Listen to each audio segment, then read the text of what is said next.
હા sir. Okay, જો આજનો આપણો મુદ્દો છે પાસ પાસેની સ્તંભ આકૃતિ. બરોબર, એકદમ સરળ છે. પરીક્ષામાં હમણાં સુધી લગભગ છેલ્લા 5 વર્ષો સુધી આપણે જોઈએ બોર્ડના પેપરમાં તો કાં તો સાદા સ્તંભ વાળી આકૃતિ પૂછાની છે અથવા પાસ પાસેના સ્તંભની આકૃતિ પૂછાય છે. બરાબર, એનો આ આલેખ પૂછાય છે. તો સાદો સ્તંભ અને પાસ પાસેનો સ્તંભ, સ્તંભ આકૃતિનો જ બીજો પ્રકાર છે પાસ પાસેનો સ્તંભ. બરાબર, સ્તંભ આકૃતિમાં એક છે સાદો સ્તંભ, જે ગઈકાલે આપણે સમજ્યા, અને એ બીજો પ્રકાર છે એનો પાસ પાસેનો સ્તંભ. હવે એમાં શું છે, સૌથી પહેલા તો એના અર્થને સમજીએ. તો આમાં પણ બે ચલ હોય છે મુખ્ય. એક ચલ કયો? સ્વતંત્ર ચલ, અને બીજો ચલ કયો? પરતંત્ર ચલ. સમજજો બરાબર. કોઈ પણ આલેખની અંદર બે ચલ જ હોય. હવે સ્વતંત્ર ચલ હોય છે એ આપણને ખબર છે કે સ્વતંત્ર ચલ એ સમયગાળો હોય અથવા પ્રદેશ હોય. બરાબર, સ્વતંત્ર ચલમાં આપણે ગઈકાલે સમજ્યા ને કે સ્વતંત્ર ચલ કે જે કઈ ધરી ઉપર આવે છે? એક્સ ધરી ઉપર આવે. બરાબર, નોંધ કરવું હોય તો નોંધ કરી લેજો. અને એ હંમેશા શું હોય? આપણા અર્થશાસ્ત્રના આલેખમાં એક તો કાં સમયગાળો હોય કાં પ્રદેશ હોય. પ્રદેશ અથવા દેશના નામ છે એ સ્વતંત્ર ચલ. હવે આ સ્વતંત્ર ચલ જે છે ને એને બીજું નામ એ પણ છે આધારિત, આધાર ચલ. શું કહેવાય? આધાર ચલ. બરાબર, સ્વતંત્ર ચલનું બીજું નામ છે આધાર ચલ. અને એમાં શું દર્શાવવામાં આવે? સમયગાળો અથવા પ્રદેશ દર્શાવવામાં આવે. હવે બીજો ચલ શું છે? પરતંત્ર ચલ. સમજજો બરાબર. તો પરતંત્ર ચલ એ કઈ ધરી ઉપર હોય? તો વાય ધરી ઉપર. આ OX ધરી ઉપર ને આ છે OY ધરી પર. બરાબર, અને પરતંત્ર ચલમાં આપણે સમજ્યા કે વસ્તીના આંકડા હોય, ગરીબીના આંકડા હોય, બેરોજગારીના આંકડા હોય, આવક, જાવક, આયાત, નિકાસ, જન્મદર, મૃત્યુદર, સ્ત્રી સાક્ષરતા, પુરુષ સાક્ષરતા, બરાબર, ગ્રામીણ વસ્તી, શહેરી વસ્તી વગેરે વગેરે. બરાબર, એટલે સમયગાળો અને પ્રદેશ એને બાદ કરતા બાકીના બધા ચલ જે છે એ કયા છે? આપણા અર્થશાસ્ત્રના લેખમાં એ બધા પરતંત્ર ચલ છે. બરાબર, હવે આ પરતંત્ર ચલ જે છે એ પરતંત્ર ચલ, માની લો કે પરતંત્ર ચલના વર્ગો આપેલા હોય. શું આપેલા હોય? પરતંત્ર ચલના વર્ગો, વર્ગો અથવા પેટા ભાગ આપેલા હોય. એમ કહેવાય, પેટા ભાગ આપેલા હોય. તો એ પેટા ભાગ, જેટલા પેટા ભાગ હોય, જેટલા વર્ગો હોય અથવા જેટલા પેટા ભાગ હોય એટલા સ્તંભ બને. જેટલા પેટા ભાગ એટલા સ્તંભ બને. બરાબર, હવે એક એક્ઝામ્પલ થી સમજીએ. જો અહીં તમે સમજો કે એક સમયગાળો છે. તો એ સમયગાળો એ શું છે? તમને કીધું કે સમયગાળો એ સ્વતંત્ર ચલ છે અને એનું બીજું નામ આધાર ચલ પણ કહેવામાં આવે છે. અને બીજું જે છે પરતંત્ર ચલ હોય. તો પરતંત્ર ચલમાં આપણે જોયું કે સમયગાળો અને પ્રદેશને બાદ કરતા બાકી બધું જે છે પરતંત્ર ચલ છે. માની લો કે આપણે ઉદાહરણમાં સાક્ષરતા જે છે, એક સમયગાળો છે અને એનો બીજો ચલ છે સાક્ષરતા, પરતંત્ર ચલ. હવે સાક્ષરતા જે છે એ પરતંત્ર ચલ છે અને એના વર્ગો છે, એના વર્ગો છે. એના વર્ગો કયા છે? તો સ્ત્રી સાક્ષરતા અને પુરુષ સાક્ષરતા. બરાબર, અહીં જ આપણે એક ઉદાહરણ લઈએ. ઉદાહરણ તરીકે માની લો કે પરતંત્ર ચલ છે સાક્ષરતા. બરાબર, સાક્ષરતા. હવે એ સાક્ષરતાના બે વર્ગો પડી ગયા, એક સ્ત્રી સાક્ષરતા અને બીજું છે પુરુષ સાક્ષરતા. બરાબર, તો આ શું છે? સ્ત્રી સાક્ષરતા અને પુરુષ સાક્ષરતા એ પરતંત્ર ચલ સાક્ષરતા જે છે એના બે પાર્ટ પડી ગયા, એના બે પેટા ભાગ પડી ગયા, અથવા એને એ રીતના કહી શકીએ કે એના બે વર્ગો પડી ગયા. તો આ જે વર્ગો, જેટલા પણ પરતંત્ર ચલના જેટલા પણ વર્ગો પડે એ દરેક વર્ગનો એક સ્તંભ બને. બરાબર, તો અહીં આપણે જોઈ શકીએ છીએ કે સાક્ષરતાના કેટલા વર્ગો બને છે? સાક્ષરતાના કેટલા વર્ગો દેખાય છે આપણને? કેટલા દેખાય છે સાક્ષરતાના? કોઈ જવાબ આપશે? 2 વર્ગો દેખાય છે, બરાબર. તો કેટલા સ્તંભ બનશે? પરતંત્ર ચલના કેટલા સ્તંભ બનશે? 2 સ્તંભ બનશે. હવે જો, હા, વેરી ગુડ. તો સ્ત્રી સાક્ષરતાનો એક સ્તંભ અને પુરુષ સાક્ષરતાનો એક સ્તંભ, એટલે 2 સ્તંભ પેટા સ્તંભ બનશે, બરાબર. સાક્ષરતાના 2 પેટા સ્તંભ, સ્ત્રી સાક્ષરતા અને પુરુષ સાક્ષરતા. હવે માની લો કે આંકડાકીય માહિતીમાં એવું પણ આપેલું છે કે સ્ત્રી સાક્ષરતા, પુરુષ સાક્ષરતા અને કુલ સાક્ષરતા. તો કેટલા વર્ગો થઈ ગયા? સ્ત્રી સાક્ષરતા, પુરુષ સાક્ષરતા અને કુલ સાક્ષરતા. તો કેટલા? 3 વર્ગો થઈ ગયા. તો કેટલા સ્તંભ આવે? 3 સ્તંભ આવે. અને 3 સ્તંભ પાસેના છે, બરાબર. કારણ કે સંબંધિત જ છે. આ સ્ત્રી સાક્ષરતા અને પુરુષ સાક્ષરતા એ સંબંધિત ચલ છે. બંનેનો સંબંધ છે. કોની સાથે? તો સાક્ષરતા સાથે. સાક્ષરતાના જ 2 પેટા ભાગ છે, એટલે આવા સંબંધિત ચલ હોય, બરાબર. આવા સંબંધિત પેટા વર્ગ હોય તો એને પાસેના સ્તંભમાં દર્શાવવામાં આવે છે.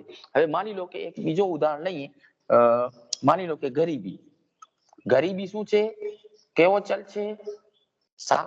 સ્વતંત્ર ચલ છે કે પરતંત્ર ચલ છે? કોઈ કહેશે? સ્વતંત્ર ચલ છે, પરતંત્ર છે, કારણ કે એ ઓવાયદારી ઉપર દર્શાવવામાં આવે છે. હવે માની લો કે એના પેટા ચલ પડ્યા ગ્રામીણ ગરીબી. કઈ ગરીબી? ગ્રામીણ ગરીબી. અને બીજું બાજુ છે શહેરી ગરીબી, બરાબર. તો આ એના 2 પેટા ભાગ પડ્યા, એટલે પેટા ભાગ થયા. એને એમ પણ કહી શકીએ કે આ ગરીબીના 2 વર્ગ થયા, એક ગ્રામીણ ગરીબી અને બીજું છે શહેરી ગરીબી. તો આ 2 પેટા જે છે એના 2 ચલ બનશે પાસેના, બરાબર. એટલે ગ્રામીણ ગરીબીનો એક સ્તંભ, શહેરી ગરીબીનો એક સ્તંભ, બંને ભેગા સ્તંભ હશે, એટલે પાસેના સ્તંભ હશે.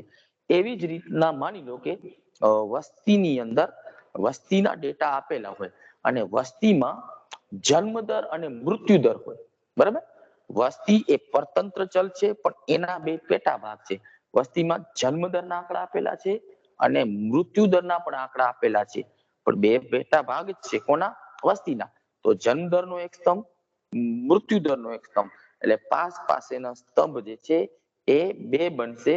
એક જન્મદરનો સ્તંભ અને બીજું મૃત્યુદરનો સ્તંભ છે, બરાબર. હવે એવી જ રીતના વય જૂથ આપેલું છે. વય જૂથ આપણી ચોપડીમાં. તો વય જૂથ એટલે કે ઉંમરનો જૂથ. વય જે છે એ મુખ્ય ચલ છે, એટલે કે પરતંત્ર ચલ છે. વય જે છે, વય એટલે ઉંમર, બરાબર. તો ઉંમર જે છે એ ચલ છે. હવે એના પેટા ભાગ જો જૂથ, તો ઉંમર 0 થી 14 વર્ષ, બરાબર. 15 થી 64 વર્ષ અથવા 65 વર્ષ અને 65 વર્ષથી ઉપર. તો જો આ બધા જે છે 0 થી 14 વર્ષ એ શું છે? ઉંમર જ છે, બરાબર. એક જૂથ છે. 0 થી 14 વર્ષનો એક જૂથ, પછી 15 થી 65 વર્ષનો બીજો જૂથ ઉંમરનો, એટલે કે વયનો, અને ત્રીજો જૂથ પડે છે 65 વર્ષથી વધુ વય જૂથ. તો વયના જ 3 જૂથ પડ્યા, એટલે કે 3 વર્ગ પડ્યા. તો એ વય જૂથને પણ આપણે 3 સ્તંભ બનાવી શકશું. 0 થી 14 વાળો સ્તંભ, 15 થી 64 કે 65 વર્ષની વય જૂથનો સ્તંભ અને 65 વર્ષથી ઉપરના વર્ષનો એક સ્તંભ. એટલે કેટલા સ્તંભ બની જશે વય જૂથમાં? 3 સ્તંભ બની જશે. ઓકે. હવે આટલી સમજ મેળવી. પાસેના સ્તંભની સામાન્ય સમજ આપણે મેળવી. ફરીથી અહીંયા લખેલું છે, જો કોઈ આધાર ચલ છે. આધાર ચલ એટલે માની લો કે સમયગાળો, અને એ આધાર ચલનું એક કરતા વધુ વર્ગો માટેનું મૂલ્ય હોય, બરાબર. જો એક ચલનું એક કરતા વધુ મૂલ્ય માટેનું. હવે માની લો કે સાક્ષરતા જે છે એના સાક્ષરતાના જે વર્ગો પડે છે, સાક્ષરતા છે એ એના વર્ગો પડે છે, સ્ત્રી અને પુરુષ સાક્ષરતા. તો એના વધારે મૂલ્યો, અલગ અલગ મૂલ્ય દર્શાવવામાં આવે છે. સ્ત્રી સાક્ષરતા કેટલી, પુરુષ સાક્ષરતા કેટલી, અને એ દરેક વર્ગનો એક એક સ્તંભ જે છે એ આકૃતિમાં દર્શાવવામાં આવે છે. એટલે એ બની જાય છે પાસેનો સ્તંભ, બરાબર. અહીંયા આપણે ઉદાહરણ પર લખ્યું છે. સમયગાળો છે એ શું છે? આધાર છે. અને સાક્ષરતા જે છે એ સાક્ષરતા એ પરતંત્ર ચલ છે. સમયગાળો એ આધાર છે અથવા સ્વતંત્ર ચલ છે. સાક્ષરતા જે છે એ પરતંત્ર ચલ છે અને એના બે વર્ગો પડ્યા છે, સ્ત્રી સાક્ષરતા અને પુરુષ સાક્ષરતા. તો આ બંને વર્ગોનો જે ચલ દર્શાવવામાં આવશે, બરાબર, બંને વર્ગો ના જે સ્તંભ દર્શાવવામાં આવે તો એ જ બનશે પાસ પાસેના સ્તંભ. એવી રીતે આપણે ઉદાહરણ લીધું ગરીબીનું, ગ્રામીણ ગરીબી, શહેરી ગરીબીનો સ્તંભ, એટલે પાસ પાસે શું આવશે? ગ્રામીણ ગરીબીનો સ્તંભ, શહેરી ગરીબીનો સ્તંભ. એવી જ રીતે સ્ત્રી સાક્ષરતાનો સ્તંભ, પુરુષ સાક્ષરતાનો સ્તંભ, બરાબર. હવે એને એક ઉદાહરણ દ્વારા સમજીએ આપણે, એકદમ ઈઝી ઉદાહરણ લઈએ અને એની આકૃતિ સાથે આપણે સમજીએ.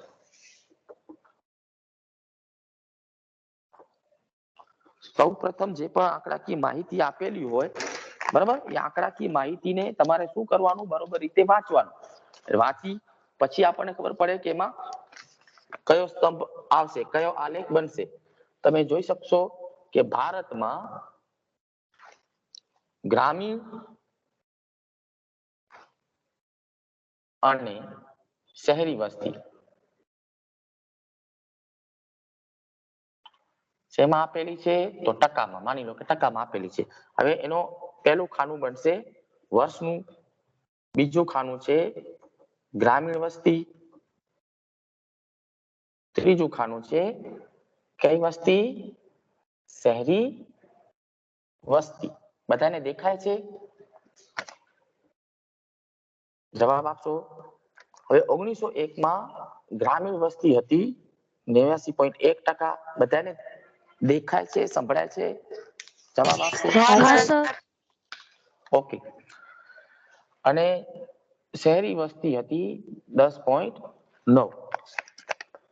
એવી જ રીતના માની લો કે 1951 માં ગ્રામીણ વસ્તી હતી 82.8% અને શહેરી વસ્તી હતી 17.2%, બરાબર. અને 1981 માં ગ્રામીણ વસ્તી હતી 76.72% અને શહેરી વસ્તી હતી 23.28%. અને છેલ્લી આંકડાકીય માહિતી એમાં છે 2011 માં ગ્રામીણ વસ્તી હતી 68%, બરાબર, 68%, અને શહેરી વસ્તી હતી 32%, બરાબર. 68.00 એટલે 68%, 32.00 એટલે 32%. તો અહીં તમે જોઈ શકો છો, જો આકૃતિને દોરતા પહેલા સૌપ્રથમ આંકડાકીય માહિતી હોય એને બરોબર રીતે સમજવી પડે, એને વાંચવું પડે. તો અહીં વર્ષનો ખાનો આપેલો છે અને બીજી બાજુ છે ગ્રામીણ વસ્તી અને શહેરી વસ્તી, બરાબર. 1901, 1951, 1981, 2011. હવે 1901 માં ગ્રામીણ વસ્તી ટકામાં, બરાબર, આ બધા ટકામાં છે માહિતી, અને શહેરી વસ્તી પણ ટકામાં છે. તો ગ્રામીણ વસ્તી કેટલા ટકા હતી? તો 89.1%. શહેરી વસ્તી હતી 10.9% 1901 ના વર્ષમાં. પછી 1951 ના વર્ષમાં ગ્રામીણ વસ્તી 82.8% હતી, ત્યારે શહેરી વસ્તી 17.2% હતી. 1981 માં ગ્રામીણ વસ્તી 76.72% છે, જ્યારે શહેરી વસ્તી 23.28% છે. 2011 માં 68% છે અને શહેરી વસ્તી છે 32%. હવે આ આંકડાકીય માહિતી ઉપરથી આપણે OX ધરી અને OY ધરી નક્કી કરવાની છે. તો હવે મને કોઈ એક કહેશે કે OX ધરી ઉપર શું આપણે દર્શાવશું? આંકડાકીય માહિતીમાં OX ધરી પર આપણે શું દર્શાવશું? કોઈ એક મને જવાબ આપશે. વર્ષ. Very good. તો 1901, 1951, 1981 અને 2001 જે છે અને આપણે OX ધરી પર દર્શાવશું, ફાઇનલ. અને OY ધરી ઉપર શું દર્શાવશું? બાકીનું બધું જે છે એ ક્યાં હશે? OY ધરી ઉપર જ હોય, બરાબર. એટલે ગ્રામીણ વસ્તી અને શહેરી વસ્તી બંને ભેગી આવશે. ગ્રામીણ વસ્તી અને શહેરી વસ્તી ટકામાં, બરાબર. એવી રીતે OY ધરી ઉપર આપણે લખશું. હવે જો વસ્તીના બે ભાગ પડી ગયા. અહીં વસ્તીના કેટલા ભાગ પડી ગયા છે? બે ભાગ. અને બે ભાગને આપણે શું કહીએ છીએ? સારા શબ્દોમાં, અર્થમાં સમજાય એમાં, બે ભાગ પડી ગયા એને વસ્તીના બે ભાગ, એને શું કહીએ છીએ?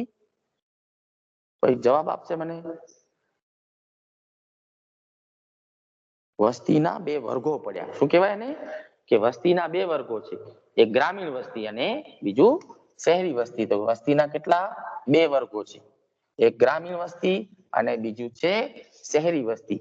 એ બે વર્ગોના બે સ્તંભ, બરાબર, બે વર્ગોના બે સ્તંભ. એટલે 1901 ની માહિતીના બે સ્તંભ, 1951 ની માહિતીના બે સ્તંભ, 1981 ની માહિતીના બે સ્તંભ, 2011 ના બે સ્તંભ. અને એ બે સ્તંભ પાસેના હશે, કારણ કે વસ્તીના જ બે ભાગ છે, વસ્તીના જ બે પેટા ભાગ છે, વસ્તીના જ બે વર્ગો છે. એટલે દરેક ભાગ જે છે, એટલે કે ગ્રામીણ અને શહેરી વસ્તીનો દરેક આંકડાકીય માહિતીના બે બે સ્તંભ હશે. અને એ સ્તંભ કેવા હશે? પાસેના હશે. બે સ્તંભો વચ્ચે તફાવત નહીં હોય. જે આંકડાકીય માહિતી, જે વર્ષની આંકડાકીય માહિતી હશે, એ બંને સ્તંભો પાસે હશે, બરાબર. હવે એને આપણે આકૃતિ દ્વારા દર્શાવીએ. એકદમ સરળ છે.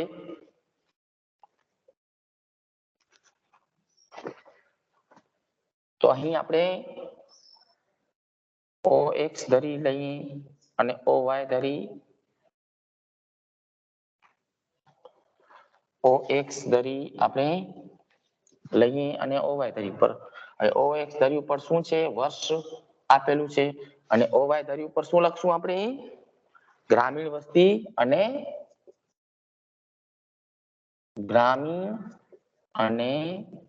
શહેરી વસ્તી. શેમાં છે? ટકામાં, બરાબર. ગ્રામીણ અને શહેરી વસ્તી ટકામાં દર્શાવેલી છે. હવે જો સૌ પ્રથમ આપણે OY ધરીનું ચલ નક્કી કરીએ, બરાબર. સોરી, OY ધરીની નો વિસ્તાર નક્કી કરીએ. તો OY ધરીનો વિસ્તારમાં જુઓ, સૌથી નાનામાં નાની સંખ્યા, એટલે કે નાનો પ્રાપ્તાંક કયો છે? મેં તમને સમજાવ્યું હતું ગઈકાલે કે આંકડાકીય માહિતી આપેલી હોય તો સૌથી નાનામાં નાનો પ્રાપ્તાંક કેટલો છે? કોણ કહેશે? નાનામાં નાનો પ્રાપ્તાંક 10.9%. હા, 10.9% છે, બરાબર. એટલે નાનો પ્રાપ્તાંક 10.9% છે. અને મોટો પ્રાપ્તાંક જે છે એ શું છે? 89.1. બરાબર. હવે એને રાઉન્ડ ફિગરમાં લઈ લઈએ. રાઉન્ડ ફિગરમાં શું લેશું? રાઉન્ડ ફિગરમાં લઈ લઈએ. 10.9 ને રાઉન્ડ ફિગરમાં લઈ લેશું તો શું કહી નાખશું? 0. 10.9 એટલે અહીંયાથી આપણે રાઉન્ડ ફિગર લઈએ, 0 થી કરીને 0 થી રાઉન્ડ ફિગરમાં લઈ લેશું 89.1. 0 થી આપણે 90 લઈ શકીએ અથવા 0 થી 100 જ કરી નાખીએ. શું મતલબ? સમગ્ર માહિતી જે છે આપણે 0 થી કરીને 100 સુધી આપણે લઈએ, બરાબર. હવે 0 થી 100, હવે મતલબ કે અંતર કેટલો છે? 100. કેટલો? એવું માની લઈએ કે આપણે અંતર રાખીએ છીએ 100. આમ તો 10.9 થી 89.1 છે, પણ આપણે આલેખમાં રાઉન્ડ ફિગર થી શરૂઆત કરવાની હોય તો 0 થી 100 એટલે કેટલો અંતર છે? 100 નું. હવે 100 નું અંતર છે, માની લો અહીંયા આપણે 100 નું અંતર છે.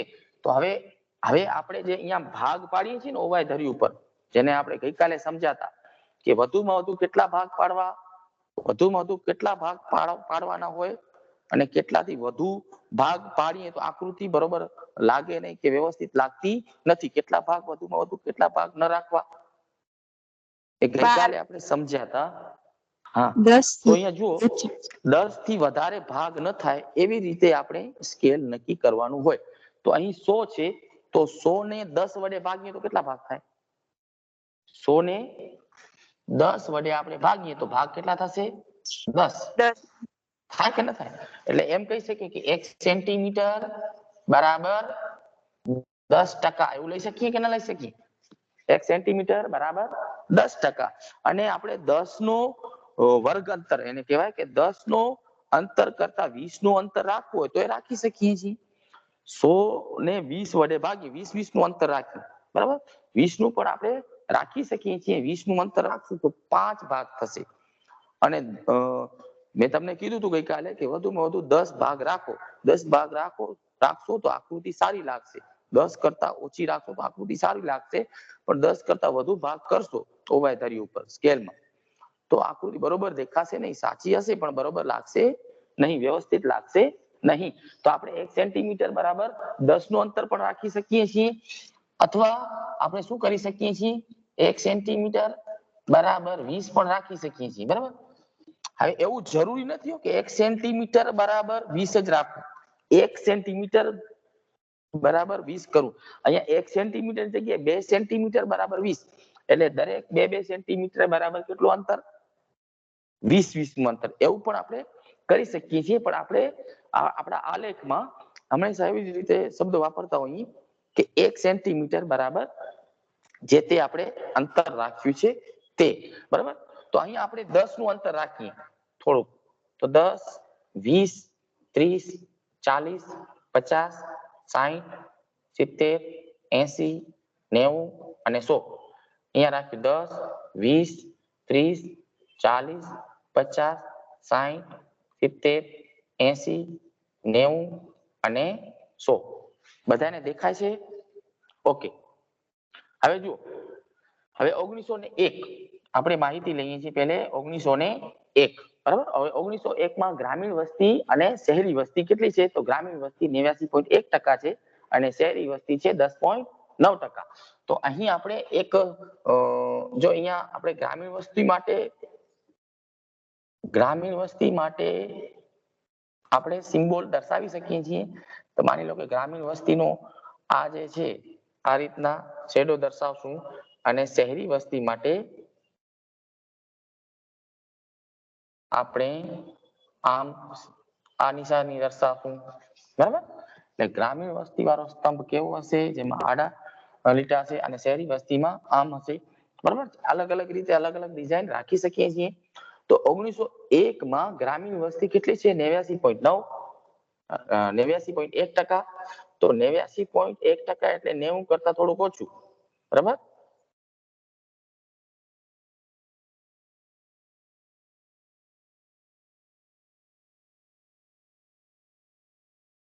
આ બની ગયું ગ્રામીણ વસ્તીનું અને આડું આ રીતના ડિઝાઇન કરી નાખી. હવે એ છે 89.9% એ ગ્રામીણ વસ્તી છે અહીંયા લખી શકીએ. સોરી 1% 89.1%. હવે એની સંબંધિત માહિતી શું છે? શહેરી વસ્તી અને કેટલા ટકા છે? 10.9%. તો માત્ર 10.9% એટલે 10 કરતા થોડુંક વધુ.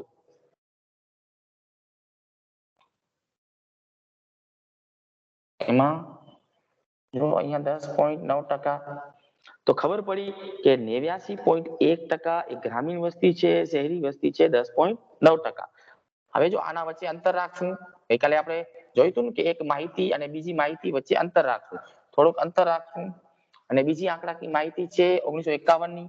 તો અહીંયા 1951. તો 1951 માં ગ્રામીણ વસ્તી 82.8 એટલે 80 કરતા થોડીક વધારે.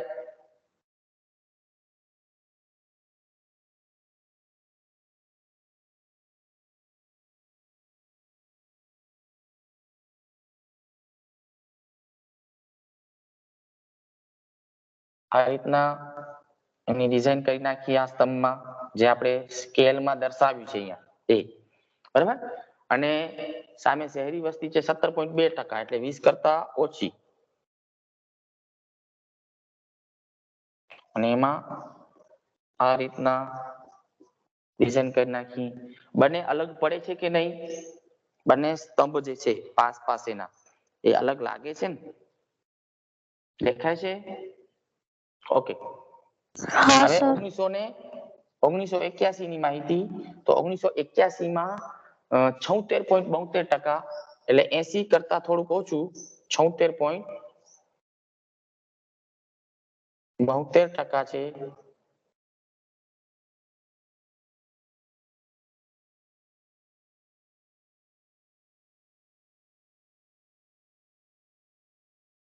ઉપર આપણે આંકડા લખી શકીએ છીએ.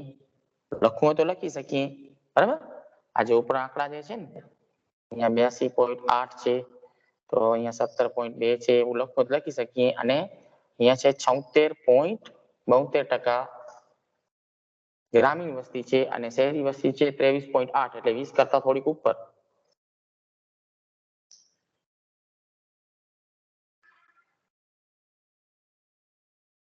એની ડિઝાઇન જે રીતે આપણે સ્કેલમાં દર્શાવી છે એ રીતના બરાબર. હવે છે છેલ્લી 2011 ની આંકડાકીય માહિતી. તો એમાં 68% એ ગ્રામીણ વસ્તી છે અને 32% છે એ શહેરી વસ્તી.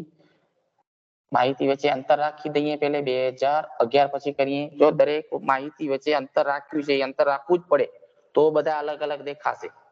અલગ અલગ વર્ષની માહિતી એના વચ્ચે સરખો અંતર રાખવાનું. ગઈકાલે પણ આપણે સમજાતા. હવે 2011 માં 68%, એટલે 70 થી થોડાક ઓછા. આપણા પાસે ગ્રાફ પેપર હોય એટલે ચોક્કસ તમે આ રીતે દર્શાવી શકો છો.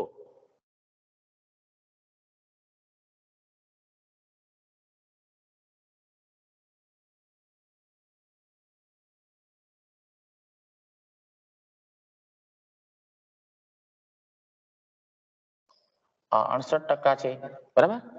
અને શહેરી વસ્તી 32% છે, એટલે 30 કરતા થોડીક વધારે.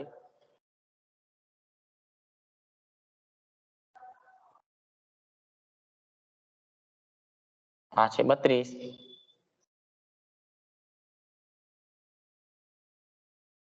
તો આ પ્રકારની આકૃતિ જો કેટલી સરળ રીતે બનાવી શકાય છે, બિલકુલ ઈઝી છે, કંઈ જ નથી. આપણને શું OX ધરી ઉપર આવે, શું Y ધરી ઉપર આવે એ નક્કી કરતા આવડતું હોય, અને જે આખી માહિતીમાં સૌથી નાનો પ્રાપ્તાંક કેટલો છે અને સૌથી મોટો પ્રાપ્તાંક કેટલો છે, અને એ બંને વચ્ચેનો કુલ જે અંતર હોય એ અંતરને આપણે જેટલા ભાગ પાડવા હોય OY ધરી ઉપર, 10 ભાગ પાડવા હોય તો 10 ભાગ કરો તો કેટલા ભાગ થાય છે, અને 10 વડે ભાગો, 5 ભાગ કરવા હોય તો 5 વડે ભાગો તો કેટલા ખાના મતલબ થશે OY ધરી ઉપર, અને 20 હોય. જેવી આંકડાકીય માહિતી જેટલો વિસ્તાર એટલા ભાગ આવે. જેમ વિસ્તાર વધુ હશે તેમ વધુ અંતર વડે ભાગવું, જેમ વિસ્તાર ઓછો હશે તેમ ઓછા અંતર વડે ભાગવું. એ ભાગ પાડવા, બરાબર, OY ધરી ઉપર ભાગ પાડવા, અંતર રાખવું એ આપણા ઉપર આધાર રાખે છે, આપણી બુદ્ધિ ઉપર આધાર રાખે છે. બાકી એનો સંબંધિત ચલ જે છે એ સંબંધિત ચલના પાસ પાસેના જ સ્તંભ હોય. યાદ રાખજો, સંબંધિત ચલ કહેવાય. પાસ પાસેનો સ્તંભ એટલે સંબંધિત ચલ, બીજું નામ એ પણ છે, પાસ પાસેની સ્તંભ આકૃતિ. તો એને બીજા નામથી કઈ રીતના ઓળખી શકીએ? સંબંધિત ચલ. દાખલા તરીકે જો ગ્રામીણ વસ્તી, શહેરી વસ્તી, તો આ બંને વચ્ચે સંબંધ છે. પછી જન્મ દર, મૃત્યુ દર, તો એ બંને વચ્ચે સંબંધ છે. સાક્ષરતા, નિરક્ષરતા, એ બંને વચ્ચે સંબંધ છે. આવક જાવક એ સંબંધ છે. આયાત નિકાસ એ સંબંધિત માહિતી છે. એવી રીતે કિંમત અને માંગ, બરાબર, એ સંબંધિત છે. પછી કિંમત અને પુરવઠો એ પણ સંબંધિત છે. માંગ અને પુરવઠો એ પણ સંબંધિત છે, બરાબર. જન્મ દર, મૃત્યુ દર એ સંબંધિત છે. ગ્રામીણ અને શહેર, ગ્રામીણ વસ્તી અને શહેરી વસ્તી એ સંબંધિત છે. તો આ રીતના સંબંધિત ચલો હોય એ બંને ચલો પાસ પાસેના હોય. હવે આમાં 3 સ્તંભો પણ આવી શકે. હવે જો અહીંયા ગ્રામીણ વસ્તી, શહેરી વસ્તીને ત્રીજો ખાનો બનાવી દે કુલ વસ્તીનો. કુલ વસ્તીમાં બધામાં 100% જ આવશે ને. કુલ વસ્તી કેટલી હોય? ગ્રામીણ વસ્તી, શહેરી વસ્તી, એનો કુલ તો કેટલા? દરેકનો કુલ 100 જ આવશે. અહીંયા દરેકનો કુલ 100 જ આવશે ને, 100 જ આવશે. આવશે ને કુલ વસ્તી, બરાબર. એટલે આપણે કુલ દર્શાવ્યું નથી. એટલે ગ્રામીણ અને શહેરી વસ્તી એ બંનેના સ્તંભ જ દર્શાવ્યા છે જુદા જુદા વર્ષોમાં, બરાબર. અને અહીંયા આપણે OY ધરી ઉપર 1 સેન્ટીમીટર બરાબર 10% વસ્તી એવું લીધેલું છે, બરાબર. હવે આ થઈ આકૃતિ. હવે આકૃતિનું વિશ્લેષણ કરવું હોય તો વિશ્લેષણ કેવી રીતે કરી શકશું? સૌ પ્રથમ શું દર્શાવશું? વિશ્લેષણ કરતા આવડવું જોઈએ. આકૃતિ દોરવાના 18 ગુણ અને વિશ્લેષણ કરવાના 18 ગુણ. એકદમ ઈઝી હોય છે વિશ્લેષણ કરવું. તો કોણ મને વિશ્લેષણનું પહેલું વાક્ય કહેશે? સાવ ઈઝી છે, રોકડા માર્ક. હા, વેરી ગુડ. તો પેલો આ વિશ્લેષણમાં શું લખશું કે OX ધરી પર વર્ષ દર્શાવવામાં આવેલું છે અને OY ધરી ઉપર ગ્રામીણ અને શહેરી વસ્તી ટકામાં દર્શાવવામાં આવેલ છે. આ પહેલું વાક્ય, બરાબર.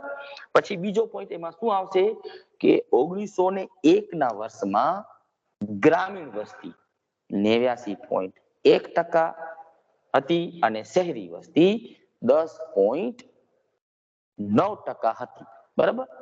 આવી જ રીતના 1951 જો હવે નવું વાક્ય થઈ ગયું 1951 1981 2011 માં ગ્રામીણ વસ્તી અને શહેરી વસ્તી અનુક્રમે ગ્રામીણ વસ્તી અને શહેરી વસ્તી અનુક્રમે 82.8% અને 17.2% હતી 1951 અને 1981 માં ગ્રામીણ વસ્તી 76.72% અને 76.72% અને 23.28% હતી બરાબર એવી જ રીતના 2011 માં ગ્રામીણ વસ્તી 68% હતી અને શહેરી વસ્તી 32% હતી આમ સમગ્ર 1901 થી કરી અને 2011 વર્ષ સુધી સમજો હવે આ મેઇન પોઈન્ટ છે 1901 થી કરી અને 2011 ના વર્ષ સુધી ગ્રામીણ વસ્તીની ટકામાં શું જોવા મળી રહ્યું છે જો ઘટાડો જોવા મળી રહ્યો છે ઘટાડો જોવા મળી રહ્યો છે તો ગ્રામીણ વસ્તીની ટકાવારી દ્રષ્ટિમાં ઘટાડો જોવા મળી રહ્યો છે એવી જ રીતે 1901 થી કરી અને 2011 ના સમયગાળા સુધી શહેરી વસ્તીનું ટકાવારી પ્રમાણમાં શું જોવા મળી રહ્યું છે વેરી ગુડ વધારો આ મેઇન પોઈન્ટ છે આ મેઇન વિશ્લેષણનો મુદ્દો છે બરાબર 1901 થી 2011 સુધી ગ્રામીણ વસ્તીમાં ઘટાડો જોવા મળી રહ્યો છે જ્યારે શહેરી વસ્તીમાં વધારો જોવા મળી રહ્યો છે આ સમગ્ર આંકડાકીય માહિતી ઉપરથી તારણ નીકળે છે હવે તારણ કાઢીએ તારણ શું નીકળ્યું કે ગ્રામીણ વસ્તી ગ્રામીણ જે આપણા ભારતની વસ્તીમાં ગામડામાં રહેતા લોકોની સંખ્યામાં ઘટાડો નોંધાઈ રહ્યો છે જ્યારે શહેરોમાં વસતા લોકોની ટકાવારીમાં વધારો જોવા મળી રહ્યો છે બરાબર આ એક તારણ નીકળ્યું હવે કેટલો ઘટાડો થયો એ પણ દર્શાવી શક્યો 1901 માં 89.1% માંથી કેટલી થઈ ગઈ 68% થઈ ગઈ 89.1% માંથી કેટલી ટકા થઈ ગઈ 68% થઈ ગઈ તો એમાં કેટલો ઘટાડો નોંધાનો બરાબર તો 1 માંથી 0 જાય તો 1 9 માંથી 8 જાય તો 1 8 માંથી 7 જાય તો 2 એટલે કુલ ઘટાડો કેટલો થયો 21.1% જેટલો ઘટાડો થયો થયો ને 89.1 માંથી 68% થઈ તો કેટલો ટકા ઘટાડો નોંધાનો તો જો 21.1% જેટલો ઘટાડો થયો જ્યારે શહેરી વસ્તીમાં કેટલો વધારો થયો તો વધીને કેટલી થઈ 32% થઈ થઈ કેટલી 32% થઈ હતી કેટલી 10.9 હતી 10.9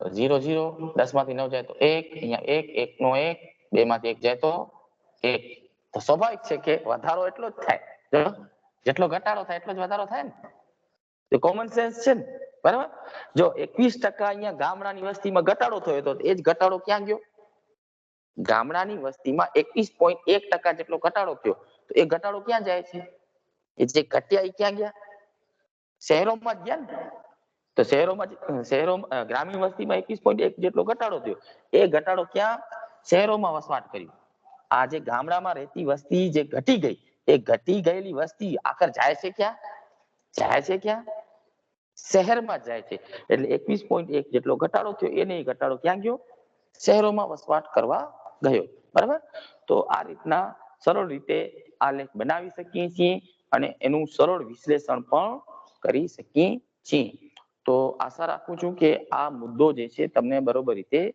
સમજાનો હશે કોઈને પ્રશ્ન હોય તો પ્રશ્ન કરી શકો છો કોઈને પ્રશ્ન છે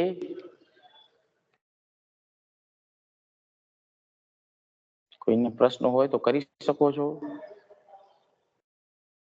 ઓકે પ્રશ્ન નથી તો આપણે હવે અહીં આ તાસ જે છે એ પૂર્ણ કરશું